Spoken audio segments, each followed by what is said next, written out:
All right. So Julio is a wrestler for his high school wrestling team in the winter. Julio needs to stay around 140 pounds in the off season. He charted his weight over the summer by listing the differences his weight was from 140 pounds.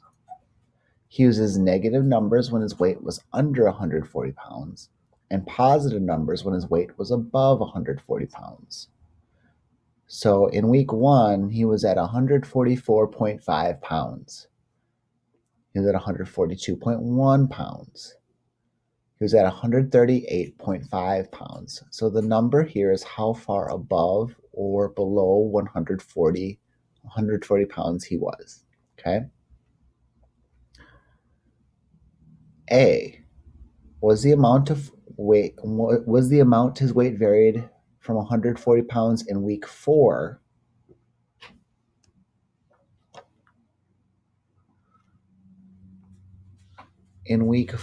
more or less than the amount it varied from 140 pounds in week 8? So week 4 was half of a pound under.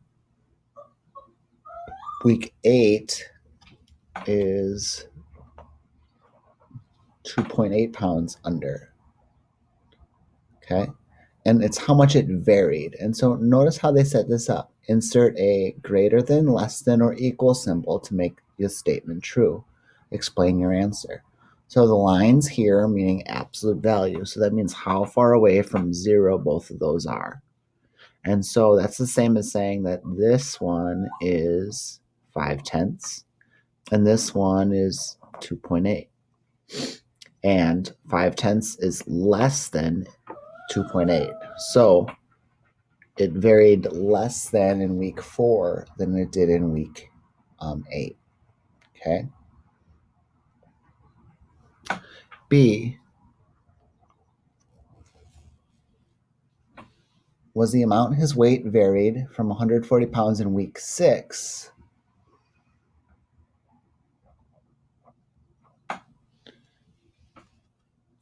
more or less than the amount it varied from 140 pounds in week 11? Again, they're talking about absolute value. So they're saying this is 1.5 away from the weight, this is 1.5 away from the weight, and it actually varied. It's exactly the same. How much it was off from 140 pounds is exactly the same. The week 6, it was over 140 pounds. Week 11, it was under 140 pounds by the same amount. Okay. C says to use absolute values to determine the difference in Julio's weight from week 7 to 10. Week 7, so the absolute value of negative 3 and 75 hundredths pounds compared to, well, the difference. Okay, so C and D are different. See how it says the word difference?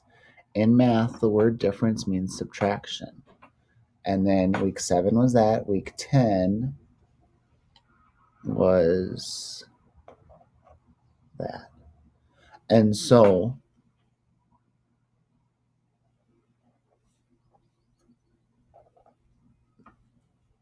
and if I was to subtract that,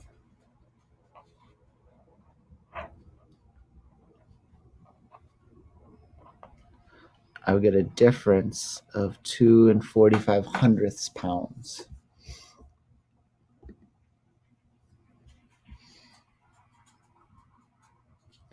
Oh, no, I disagree.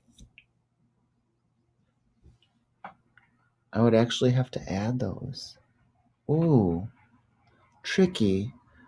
Because this one's under and this one's over, and so I'd have to add the differences there. So I apologize. I was thinking about the problem here. This one's under, and so this would have been like 136.25. And then to compare that to this, I'd have to add the two. Okay.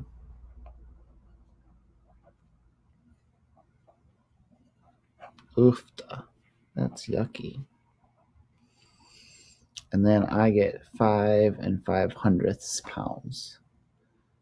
D will be the same thing. Week 8.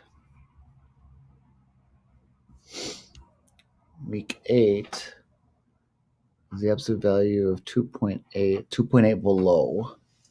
And then week 12, it's 5 below. Let me flip that around, actually. Let me flip that around. 5 below, 2.8 below. They're both negative, so I'm going to subtract them. I think if they're opposites, I have to add them. If they're both the same, then I would just subtract them. So this would be the same as 5 minus 2.8, and then 5 minus 2.8.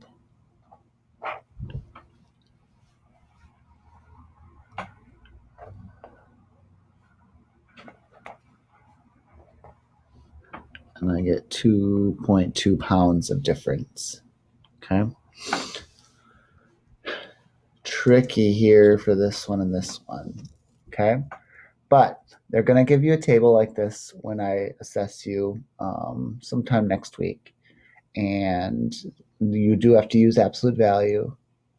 And you do have to understand in the table what the 0 stands for. And 0 stands for actually when Julio was at exactly 140 pounds. In week 9, he was at exactly 140 pounds. That's why it's 0. So 0 stands for when he's at his actual, the weight he wants to be at for his wrestling. Okay. Number 2 is a table kind of like the ones that we did in the book. These tables are not fun, but if I go through the lines, I'm not going to do the whole lines. They give you the situation each and every single time. And then they did the absolute value statement.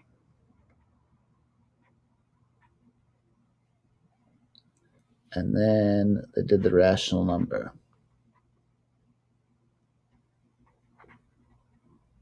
All right.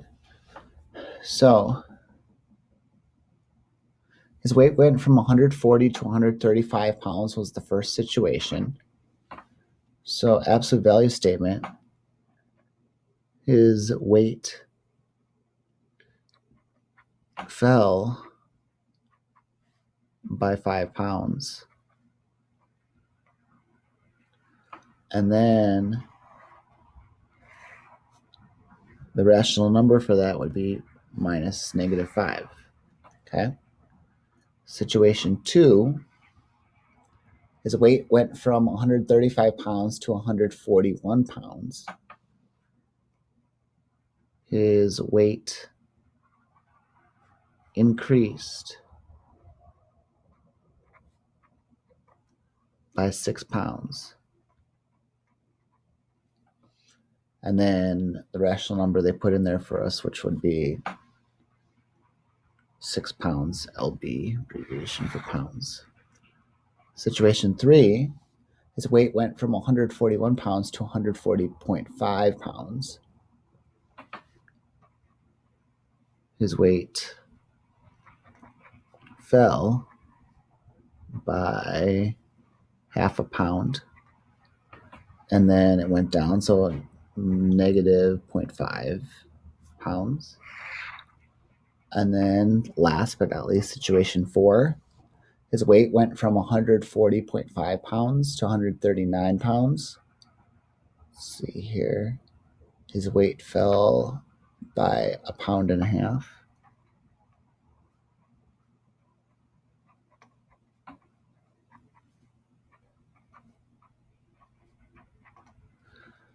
And so that's going to be minus 1.5 pounds. Okay.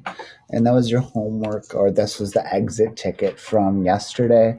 And you want to be making sure that you're doing these right. What I've found is if you're paying closer attention to the bookwork that I'm showing and you're writing that down and thinking about it and really trying to understand it, that's going to help make these exit tickets a lot easier. If you're not paying attention while you're doing that part, it's going to make these exit tickets a lot harder.